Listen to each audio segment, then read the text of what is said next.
Abbas അറാക്ചിയെ കടന്നാക്രമിച്ച Iran മാധ്യമങ്ങൾ. അതായത് ഇപ്പൊ അമേരിക്കയും ഇറാനും കൂടെ നടന്നുകൊണ്ടിരിക്കുന്ന ഈ ചർച്ചയെ ലീഡ് ചെയ്യുന്നതും അതേപോലെ തന്നെ അതിൽ ചില വിശദാംശങ്ങളൊക്കെ പുറത്തുവിടുകയും ചെയ്യുന്നത് അബ്ബാസ് അറാക്ചിയാണ്. അപ്പോ അബ്ബാസ് അറാക്ചി ആക്ച്വലി മാധ്യമങ്ങളെ കുറ്റപ്പെടുത്തിയിട്ടുണ്ടായിരുന്നു. ഈ പറയുന്ന വ്യക്തതയില്ലാത്ത കാര്യങ്ങൾ പ്രചരിപ്പിക്കരുത് എന്നൊക്കെ പറഞ്ഞിട്ടുള്ള കാര്യങ്ങൾ പുള്ളി പോസ്റ്റ് ചെയ്തിട്ടുണ്ടായിരുന്നു. അപ്പൊ അതിന്റെ പശ്ചാത്തലത്തിലാണ് ഈ പറയുന്ന മാധ്യമങ്ങളുടെ വിമർശനം അബ്ബാസ് അറാക്ചിക്ക് നേരെ ഉണ്ടാവുന്നത്.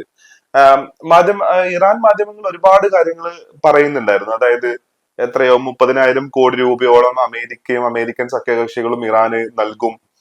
അതേപോലെ തന്നെ ഈ പറയുന്ന യുറേനിയം സമ്പുഷ്ടീകരണത്തിന്റെ കാര്യത്തിലും അതേപോലെ തന്നെ ഇറാനെതിരെ ഇപ്പൊ ഏർപ്പെടുത്തിയിരിക്കുന്ന ഈ സാങ്ഷൻസ് ലിഫ്റ്റ് ചെയ്യുന്ന കാര്യത്തിലും അതേപോലെ തന്നെ ഇറാന്റെ തുറമുഖങ്ങൾക്ക് എതിരെ ഏർപ്പെടുത്തിയിരിക്കുന്ന ഉപരോധം ലിഫ്റ്റ് ചെയ്യുന്ന കാര്യത്തിലൊക്കെ തീരുമാനമുണ്ടാവും എന്നുള്ള രീതിയിൽ ഇറാൻ മാധ്യമങ്ങൾ റിപ്പോർട്ട് ചെയ്യുകയും അപ്പൊ ഊഹാപോഹങ്ങൾ പ്രചരിപ്പിക്കരുത് എന്നൊക്കെ പറഞ്ഞിട്ടുള്ള ഒരു പോസ്റ്റ് ഈ അബ്ബാസ് അറാക്ചി പോസ്റ്റ് ചെയ്തിട്ടുണ്ടായിരുന്നു. അപ്പോ അത് മാത്രമല്ല, ഇറാൻ അമേരിക്കയുമായിട്ട് ഒരു കരാറിലോട്ട് അടുക്കുന്നു, മുമ്പൊന്നുമില്ലാത്ത വിധത്തിൽ കരാറിലോട്ട് അടുക്കുന്നു എന്നുള്ള കാര്യം കൂടെ അബ്ബാസ് അറാക്ചി പറഞ്ഞിട്ടുണ്ടായിരുന്നു. അപ്പോ അതിനെ ആക്ച്വലി ആ പോസ്റ്റിനെ ഷെയർ ചെയ്തുകൊണ്ട് ട്രംപും അതിന്റെ സ്ക്രീൻഷോട്ട് ഷെയർ ചെയ്യുന്നുണ്ടായിരുന്നു, എക്സിൽ ഷെയർ ചെയ്തിട്ടുണ്ടായിരുന്നു എന്നുള്ളതാണ്. അപ്പൊ ഈ ഒരു പശ്ചാത്തലത്തിലാണ് വ്യക്തതയില്ലാത്ത പോസ്റ്റുകള് ഇട്ടിട്ട് അതേപോലെ തന്നെ ട്രംപിന്റെ നിലപാടുകൾക്കൊപ്പം നിൽക്കാനാണോ നിങ്ങളുടെ പ്ലാൻ എന്നും ചോദിച്ചിട്ട് അബ്ബാസ് അറാക്ചിയെ ഇറാൻ മാധ്യമങ്ങള് യഥാർത്ഥത്തിൽ ആക്രമിച്ചത്.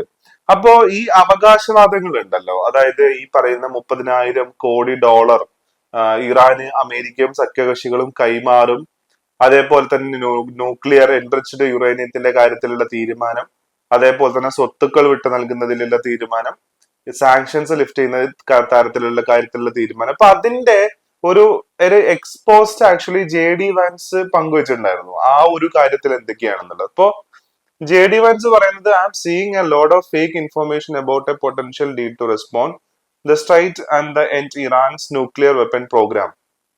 First, the Iranians are not receiving any cash.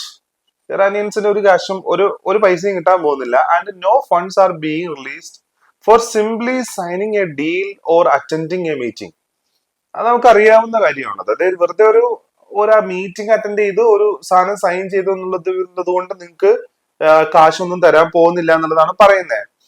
എന്നിട്ട് പറയുന്നത്, the deal is structured to ensure that the US and it allies concern are prioritized, and that if the Islamic Republic of Iran meets its obligations, then economic benefit will follow to them and to the entire region. This deal has potential to remake the region and lead to lasting peace. അപ്പൊ അതാണ് ഇവര് പറയുന്നത്. ഇവര് ഇപ്പോഴും പറഞ്ഞുകൊണ്ടിരിക്കുന്നത്, ഞങ്ങൾക്ക് priority ഉള്ള, ഞങ്ങളുടെ കൺസേൺസ് പ്രയോറിറ്റൈസ് ചെയ്യുന്ന ഡീലാണെന്നുണ്ടെങ്കിൽ അതിന്റെ ഭാഗമായിട്ട് ഇറാനും അതേപോലെ തന്നെ ആ റീജിയന് ഗുണകരമാവുന്ന രീതിയിലേക്ക് കാര്യം മാറുന്നുള്ള പറയുന്നത്. അത് ഇത്രയും കാര്യം ഇവര് പറഞ്ഞുകൊണ്ടിരിക്കുന്ന സാധനം തന്നെയാണ്. അതായത് ഈ ഇറാനും പറയുന്ന കാര്യമാണ്. അതായത് വാറിലൂടെ എന്താണോ യഥാർത്ഥത്തില് ട്രംപിന് നേടാൻ കഴിയാണ്ട പോയത് അതിനെ ഈ പറയുന്ന ഡീലിലൂടെ നേടിയെടുക്കുക എന്നുള്ളതാണ്. അപ്പൊ ആ ഡീല് എത്രത്തോളം ഇമ്പോർട്ടന്റ് ആണ് ട്രംപിനെ സംബന്ധിച്ചിടത്തോളം എന്നുള്ളതിന്റെ അവരുടെ ഒരു പോസ്റ്റ്, അതായത് തസ്നീം ന്യൂസ് ഏജൻസിയുടെ ഒരു പോസ്റ്റ്, ആ പോസ്റ്റിലെ പിക്ചർ ആക്ച്വലി എനിക്ക് ഭയങ്കരമായിട്ട് ഇഷ്ടപ്പെട്ടു. Trump post the ground mission against Iran due to fear of heavy casualties.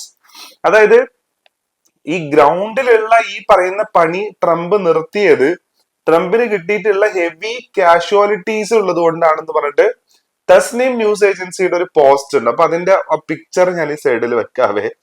ട്രംപിന്റെ ബാഗ് ഒക്കെ കീറിയിട്ട് ട്രംപ് അണ്ടർവെയറിൽ നിൽക്കുന്ന ഒരു ഫോട്ടോ ആണ്. യഥാർത്ഥത്തിൽ അമേരിക്ക നിൽക്കുന്നത് ഇപ്പൊ ഈ അണ്ടർവെയർ തന്നെയാണ് എന്നുള്ളതാണ് സത്യം. പക്ഷെ എന്ന് വിചാരിച്ചിട്ട് സിമ്പിൾ ആയിട്ട് ഈ പറയുന്ന രീതിയിൽ കുറെ കാശ് അങ്ങ് ട്രാൻസ്ഫർ ചെയ്ത് കൊടുക്കുക, അല്ലെങ്കിൽ അത്തരത്തിലുള്ള പരിപാടിയിലേക്കൊന്നും അമേരിക്ക പോകുന്നുള്ളത് പറയാൻ പറ്റത്തില്ല.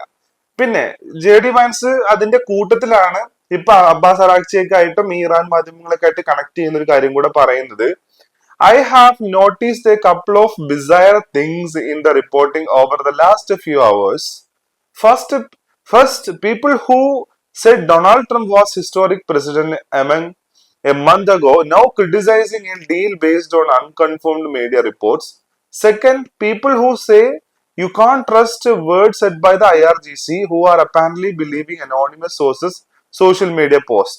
അതായത് the president is going to get us a good outcome on the way. അതായത് സൂപ്പർസ്റ്റിഷ്യസ് ആയിട്ടുള്ള വാർത്തകൾ പങ്കുവെക്കുന്നതിനെ കുറിച്ച് JD Vance ആക്ച്വലി ഇവിടെ സംസാരിക്കുന്നുണ്ട് എന്നുള്ളതും കൂടിയാണ്. അപ്പോ ഇങ്ങനൊരു കാര്യം യഥാർത്ഥത്തിൽ ഇറാനിൽ സംഭവിക്കുന്നുണ്ട്. അതായത് ഇങ്ങനെയൊരു ഡീലിനെ ആക്ച്വലി ഇറാനിയൻ സൊസൈറ്റി അതിനെ അക്സെപ്റ്റ് ചെയ്തിട്ടുണ്ടോ, അതോ ഇവരുടെ ഈ ടോപ്പ് ലീഡേഴ്സ് ആൻഡ് അതോറിറ്റീസ് മാത്രമാണോ ഇതിനെ അക്സെപ്റ്റ് ചെയ്തിരിക്കുന്നത്? ഇറാന്റെ സ്ട്രീറ്റ് എന്താണ് ഇതിനോട് ചിന്തിക്കുന്നത് എന്നുള്ള ഒരു കാര്യം. അപ്പോ അത് ഇതുവരെ പുറത്തു വന്നിട്ടില്ല. ഇറാനിൽ നിന്ന് അത്തരം കാര്യങ്ങൾ പുറത്തു വരാനും ഇച്ചിരി പാടാണ്. കുറച്ചും കൂടെ സെൻസറിങ് നടക്കുന്നുണ്ട് എന്നുള്ള കാര്യം നമുക്കറിയാം. അതേപോലെ തന്നെ ഇന്റർനെറ്റ് കട്ട് ഡൗൺ പോലെയുള്ള പരിപാടികളൊക്കെ അവിടെ ഉണ്ട് എന്നുള്ളത് നമുക്കറിയാം. അപ്പൊ ഇങ്ങനെ ഒരു ഡീലിലേക്ക് എത്തുന്ന സമയത്ത് സൂപ്പർസ്റ്റിഷ്യസ് ആയിട്ടുള്ള വാർത്തകൾ പങ്കുവെക്കരുത്, അല്ലെങ്കിൽ അമേരിക്കയുമായിട്ടൊരു ഡീലിലേക്ക് എത്തുന്നു എന്നുള്ള ലെവലിലോട്ടുള്ള സംസാരങ്ങൾ യഥാർത്ഥത്തില് സംഭവിക്കുന്നുണ്ട് എന്നുള്ളതാണ്. പക്ഷെ അതിന്റെ കൂട്ടത്തില് ഇപ്പൊ സ്ഥിരീകരിച്ചിട്ടില്ലെങ്കിൽ കൂടെ കുറച്ച് വാർത്തകൾ വരുന്നത് വീണ്ടും ഹോർമൂസിൽ ഈ പറയുന്ന കപ്പലുകൾക്ക് നേരെ ഇറാന്റെ ഡ്രോൺ ആക്രമണം ഉണ്ടായിട്ടുണ്ട് എന്ന് സെൻകോമിന്റെ ഒരു പോസ്റ്റ് ഞാൻ കണ്ടിട്ടുണ്ടായിരുന്നു. US-ന്റെ, അതായത് ഇറാൻ യഥാർത്ഥത്തിൽ ഈ പറയുന്ന മൾട്ടിപ്പിൾ അറ്റാക്കുകൾ, ഈ എന്താ പറയാ ഡ്രോൺ അറ്റാക്കുകൾ യഥാർത്ഥത്തിൽ നടത്തിയിട്ടുണ്ട് ഈ ഒരു വാർത്ത വന്നതിന് ശേഷം, അല്ലെങ്കിൽ ഇവർ ഡീലിലേക്ക് എത്തുന്ന സമയത്തും എന്നുള്ള US-ന്റെ സെൻകോമിന്റെ ഒരു എക്സ്പോസ്റ്റും കൂടെ കണ്ടിട്ടുണ്ടായിരുന്നു. അപ്പൊ സെൻകോം മാത്രമല്ല RTയും കൂടെ അത് സ്ഥിരീകരിക്കുന്നുണ്ട്. കുറച്ച് വീഡിയോസും കൂടെ പുറത്തു വിട്ടിട്ടുണ്ടായിരുന്നു RT. അതായത് ഹോർമൂസിലൂടെ പോകുന്ന ഇറാന്റെ സൂയിസൈഡ് ബോംബുകളെ അമേരിക്ക ടേക്ക് ഡൗൺ ചെയ്യുന്ന വീഡിയോസും കൂടെ പുറത്തു വിട്ടിട്ടുണ്ടായിരുന്നു എന്നുള്ളതാണ്. അപ്പോ ഇത്തരത്തിലുള്ള അറ്റാക്കുകളും അതേപോലെ തന്നെ ഡ്രോണുകളുടെ ആക്റ്റീവായിട്ടുള്ള ആക്ടിവിറ്റീസും യഥാർത്ഥത്തിൽ ഹോർമൂസിൽ നടന്നുകൊണ്ടിരിക്കുന്നുണ്ട്.